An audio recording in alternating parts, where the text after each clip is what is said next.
everybody. Thank you. Great group of folks we have here. And welcome to Huckabee from the Fox News studios in New York City. All right, last week on this show, I told you that your government had lied to you about the attacks in Egypt and Libya when they claimed that they were just acts of a spontaneous mob in reaction to a YouTube video. I said then, and I repeat now, I normally would not have used such strong language and made such a bold declaration.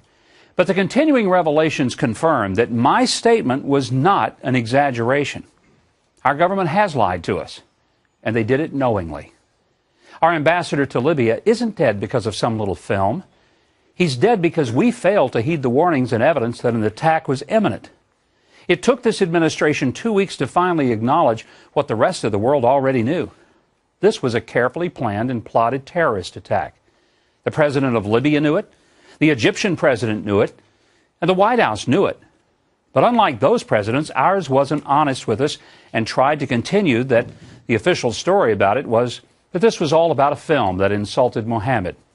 Now, the real question is, why would the administration embarrass itself by hoisting such a whopper on us and then thinking we wouldn't find out the truth? Why would they even hold a memorial for the slain ambassador and not respect that his was not an accidental death from an overheated mob, but was the work of evil and vicious, cold-blooded Islamic jihadists? Is it because he wanted us to believe that the death of Osama bin Laden was the death of terrorism and al-Qaeda? Was it for the same reason that to this day, the Fort Hood shooter has never been acknowledged as a terrorist, despite the fact that he screamed a Muslim slogan as he murdered 14 people at Fort Hood and had cavorted with known radical Muslims?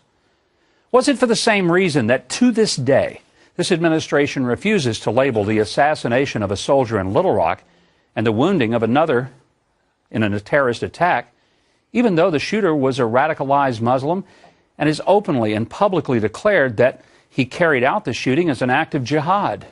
And the shooter's own father, on this very show, stated that his son had abandoned his Christian faith, become a Muslim, went to Yemen and was radicalized, and came back expressly to kill people for Islam. Why the lies? Why the cover-up?